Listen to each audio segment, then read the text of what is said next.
Ugh, boys are so complicated. I know a lot of people have strange relationships with the opposite gender, but I can guarantee you that my tale really takes the cake. Do you think you have problems talking with boys? Imagine how confused I got the first time I ever saw one. I was head over heels and a complete idiot.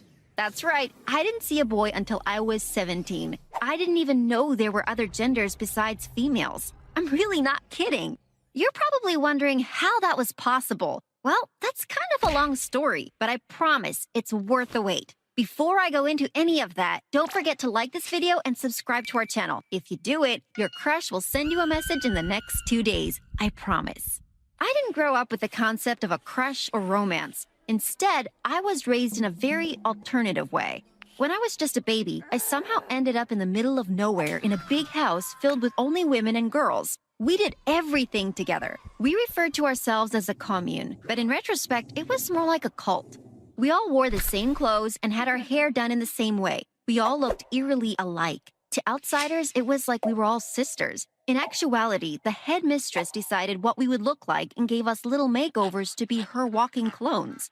Some girls were lucky enough to have naturally blonde hair, but I was forced to bleach my hair at a very young age. She took us having the same image very seriously. It went well beyond matching dresses and hair colors. This one time when I was around 8, this girl around my age went off into the woods without telling anyone. That kind of thing was explicitly against the rules. She ended up playing around the forest and got her head stuck in a broken maple tree. By the time some of the older members were able to find her, her hair was completely covered on the stuff from the tree. After maybe an hour of trying to wash it out, the headmistress came out with a knife and cut it all sloppily off. It looked so bad, but that wasn't the worst part. Next, she ordered us to line up, and one by one, and she started giving everyone the same sloppy haircut. I loved my hair, and when she came to me, I cried as loud as I could. It wasn't my fault. Why was I being punished? There's no I here, the headmistress said as she lopped off my hair, which was already brittle enough from all of the bleaching. She also cut her hair in the end, effectively making us all hideous. That's just what the cult was all about, wiping away our individual identity. I know this sounds like a nightmare, but for years it was just my life. There were lots of shady things I discovered from time to time, but I never addressed them because I found it normal, or I did for a while at least. One day, I decided to go on my own little adventure. I was only about 8. I didn't see any harm in it. I wasn't supposed to walk away from the farm, but I didn't feel like spending another grueling 8 hours tending the crops. I thought I could sneak away for a little bit, so I waited for the headmistress to leave. Next, I told the other girls I had to go to the bathroom, but I actually quickly ducked behind a corner when they weren't looking. The next thing I did was quickly run away from the house. I had never been farther than the farm at this point. I expected to see more of the forest or something, but instead, I just saw a fence.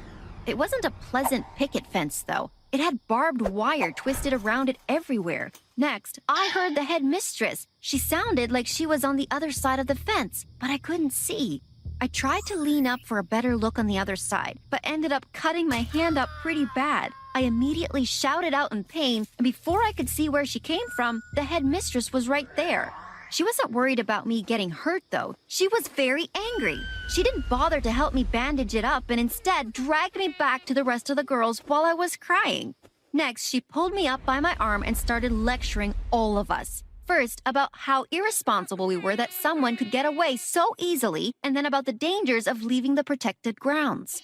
If you thought the haircut was weird, you should brace yourself for what came next. After I got my hand bandaged up, we all had to wear wraps on our hands. It was so weird. The other girls complained that it made the farm work difficult, but the headmistress said that we were all in this together. Even though I had a feeling there was something off about our lives, I didn't really have anything to compare it to. The only things I ever read were printouts the headmistress made. I had never watched TV or heard music that we hadn't played ourselves.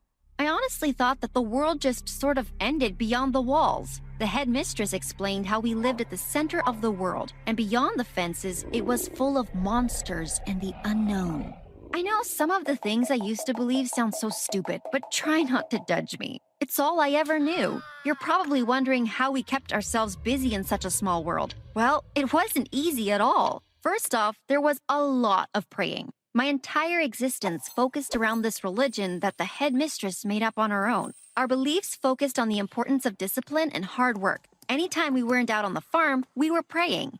One time we literally spent 4 hours straight just knelt down in silence. My knees were so bruised. Praying and working were the only things we were permitted to do. I asked the headmistress what we were praying so hard for, because my knees were really starting to hurt. She told me that we were praying for the only two important things in life: the safety of our fellow sisters and creating babies. I know what you're thinking. How do you get babies in a society with only women? You need to promise not to laugh at what I'm about to tell you, because I never got a proper talk about where babies come from. You'll have to wait a little bit, because to understand where we thought babies come from, you need to understand our ideas of the world. See, we were raised on a belief that we came from the farm itself. I truly believe that the entire world fit in this tiny 4-acre plot. You might wonder why we never tried to explore beyond the walls. Well, we were raised on horror stories.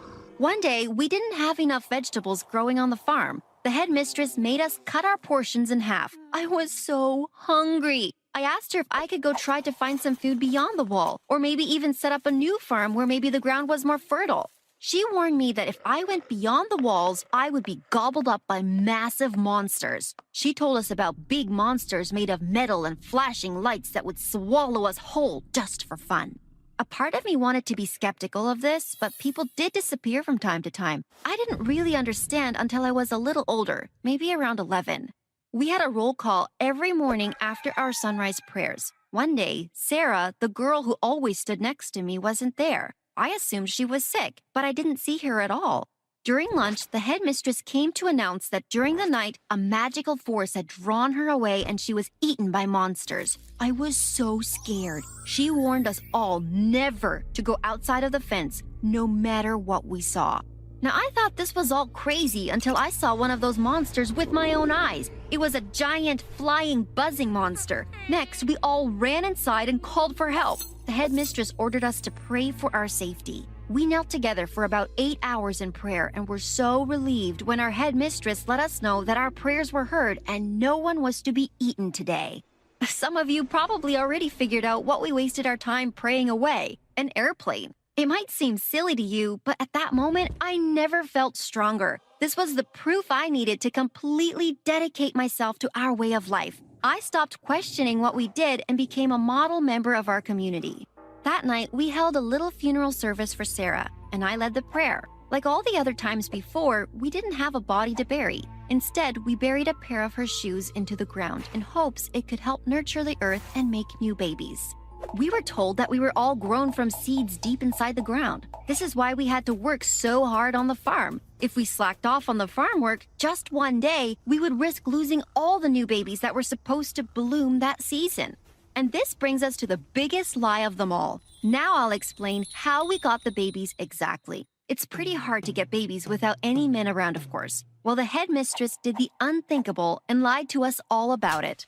I will never forget the first time I was really aware of what was happening. The headmistress said that she had to go on an important mission to the outside. She was accompanied by 4 other senior members. I asked her where she was going, and she said she was going to collect the baby seeds. When she came back, she would put them in the secret basement, and if we worked hard enough all season, then we would have new babies. Getting new babies was the best time of the whole year. I'm not kidding. I really thought you grew babies out of the ground like a carrot.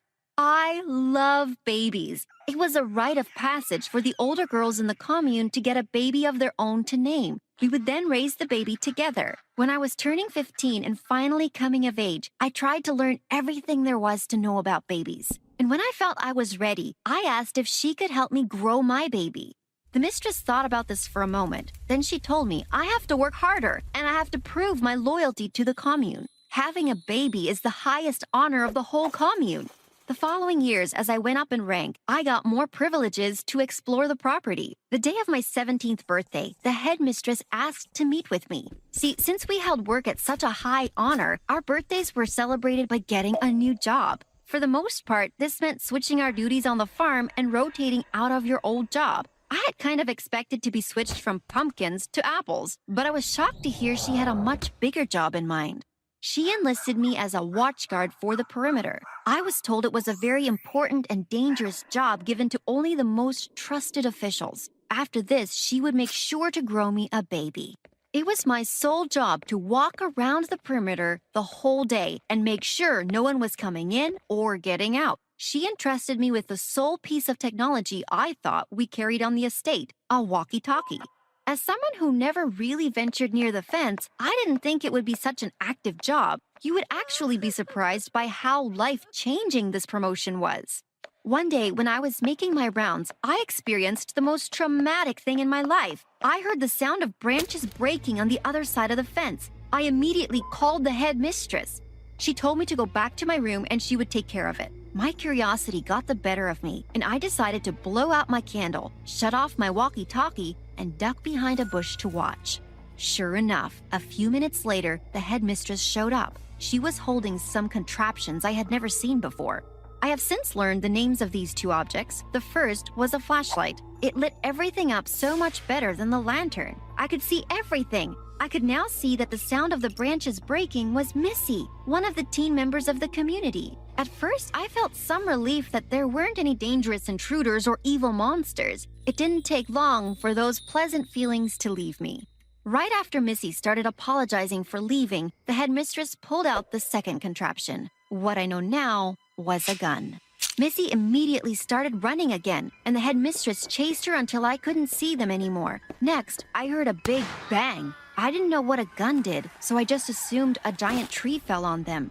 I rushed to go and help them both, but I didn't see any broken trees in sight. I ran right into the headmistress. I asked her what had happened and where Missy was. She asked what I saw, and I told her the truth, or at least part of it. I just said that I heard Missy cry out, and then I heard a large crash. I was crying so hard, but the headmistress told me a monster had kidnapped her and it was too late. She tried to fight the monsters off, but in the end, it was just too late. The next thing she did was rush me back inside before I was going to be stolen too. She made me promise that I would never go into the forest and that I would never tell anyone what I saw. Part of my job was keeping the illusion that we were safer than we were.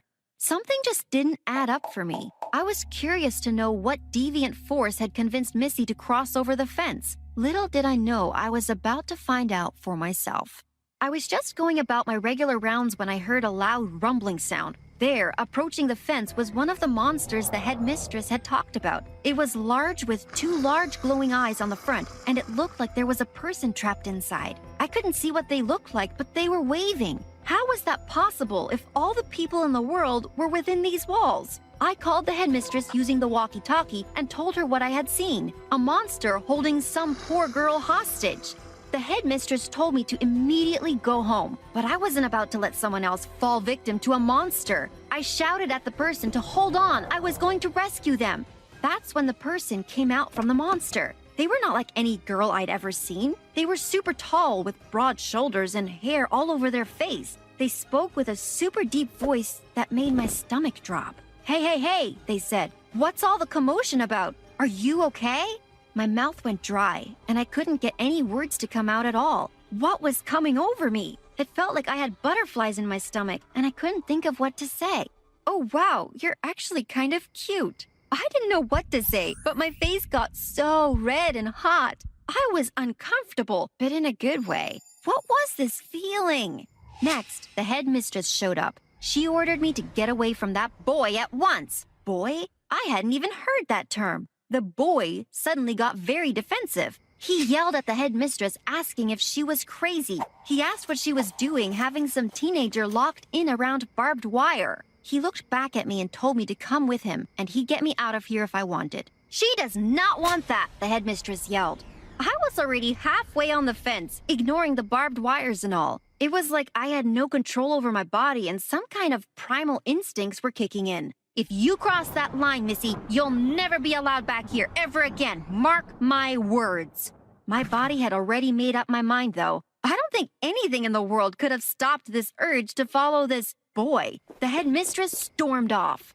He helped me up and opened up the monster for me. I was nervous to get in. I bowed down and thanked the monster for safe passage. What? You've never seen a car before? The boy laughed. He explained that it wasn't a monster at all. On the commune, I felt like I knew the entire world, and now I suddenly knew nothing about anything.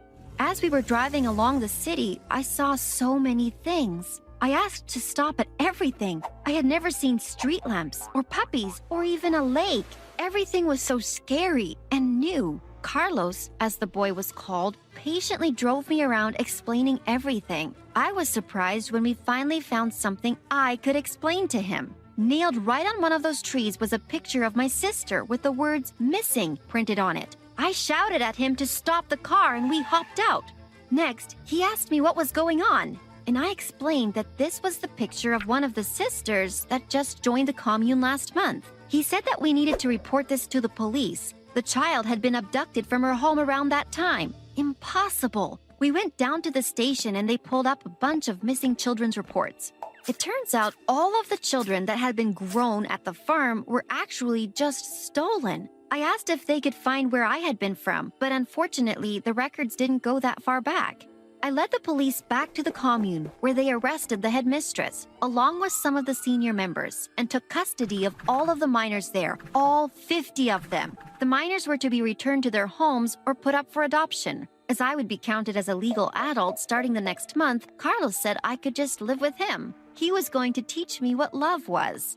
My entire life was a lie. Carlos helped me get started in the real world. He introduced me to lots of amazing things: ice cream, grocery stores, and all new sorts of clothes that didn't have to match anyone's. Carlos told me it was cute, but I knew I was hard sometimes. The moment I walked into his apartment, it was like I had stepped into some futuristic alternate reality. I screamed the second I saw a baby trapped inside a box. I punched the box and broke it to let the baby free. Turns out it was an entertainment device called a TV, an expensive device that I smashed within minutes of knowing him. I explained to him how badly I wanted a baby, and if he thought we'd be able to find seeds around here. He laughed right in my face. When he told me where babies actually came from, well, I didn't believe him. Gross! I asked him if we could adopt one of my younger sisters, and he said no. He wanted to put my cult life behind us, and part of letting go was making new connections and letting go of the old ones. In the end, we ended up moving far away from that city and far away from any of my sisters. I got used to technology and even got a job at a local daycare. I was normal. I was almost forgetting everything about my sisters until the day I found out I was pregnant. I was so overjoyed. It was fun sharing it with Carlos, but I wanted to share it with my sisters as well. It was then that I really started to miss them. Carlos was very adamant that I cut them out completely, but I didn't agree so much. Secretly, I made a Facebook account where I tried to get into contact with them. I talked to a few of my sisters about what they were doing. Most of them were still in school for them. The transition wasn't too much as they were still young. I reached out to my closest friend from the commune. We were the same age, both freed when we were about 18. Turns out, she was not happy with her new life at all. She hated technology and was too scared of boys. She told me she struggled very hard just to survive, and she was incredibly lonely. I wanted to share the news of my pregnancy with her, but that seemed to send her over the edge. A few days later in the mail, I got a letter from her saying she never wanted to see me again. I showed the note to Carlos, and he said that it was my fault for purposely getting involved with those people. He accused me of purposely looking for drama because I like to play victim. It was then that I saw Carlos was not the knight in shining armor I thought he'd be. I had no support system after that. Just when I thought things couldn't get any worse, I lost the baby. The doctors told me that I wouldn't ever be able to get pregnant. This devastated me. Carlos was very unsympathetic to my depression and bad mood. He was so nice and affectionate when we first got together, but he seemed to get bored of me very quickly. One time I was out shopping and I saw him kissing another girl. I ran right up to him and confronted him, but he told me that it wasn't his fault he wasn't satisfied in our relationship. Sorry, I just expected more from us, you know? He wasn't even willing to try to work through it. He put in divorce papers and ended up marrying the other girl. Even worse, they had a baby together. I was so sad and miserable, but I had no support at all. I was so used to having my sisters around me all the time. I didn't know how to handle being alone. I tried finding another boyfriend, but it's just so hard. I don't know the first thing about talking to boys. Plus, it seems no one wants a woman who can't bear a child. I miss my old home, and I would give anything to be back in my commune. I know a lot of people may not have wanted to live in a cult, but it was so much better than my life now. What's worse, not being able to have a child robbed me of the biggest honor I thought I could have. I am alone with no one to love me. I can't help but wonder what if the headmaster was right, and the only thing that was waiting outside the fence was hell. Hi, I'm Maria from Mexico. Everyone called me the Crystal Girl because I was so delicate and always at risk of getting hurt. In fact, my whole life was caught inside a bubble. But before continuing, don't forget to like and subscribe to My Story Animated. Once when I was little, I hurt my 2 little arms and cried so much. When Mom saw me cry and suffer as a newborn baby, she went crazy and grew crazier since then. Maria, don't get on there. No, Maria, you know you can't play on the swings. You can't ride a bike. No, no, no! When I was 7, Mom made a protective shield around me, so I literally grew up in a bubble.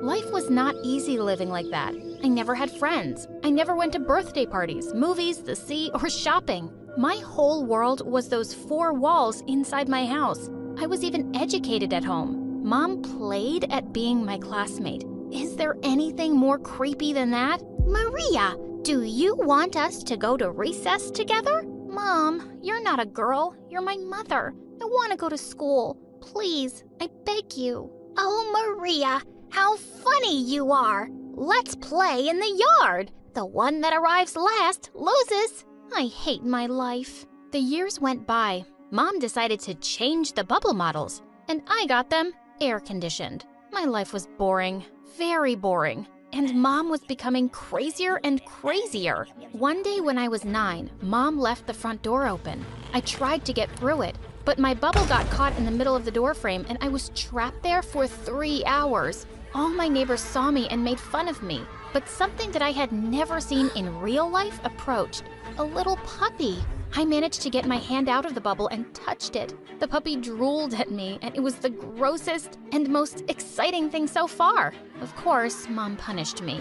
No TV for a whole week. But when I was 12, something unbelievable just happened. Maria, come here. I want to introduce you. Meet Mario, your new friend. We said hello, and Mom gave us a list of things that are forbidden and another list of things that are allowed. But Mom only let us play chess and put together puzzles and watch documentaries of wild animals? Take it or leave. It's okay, Mrs. Lopez. We will be fine. And I was looking at him like an alien. The only person I had ever seen up close was Mom, and she wasn't very pretty. Mario had dark skin and green eyes, and when he spoke, he moved his hands exaggeratedly. He almost spoke with his hands. Mario hadn't seen many people either. Maybe yes, but definitely not one like me.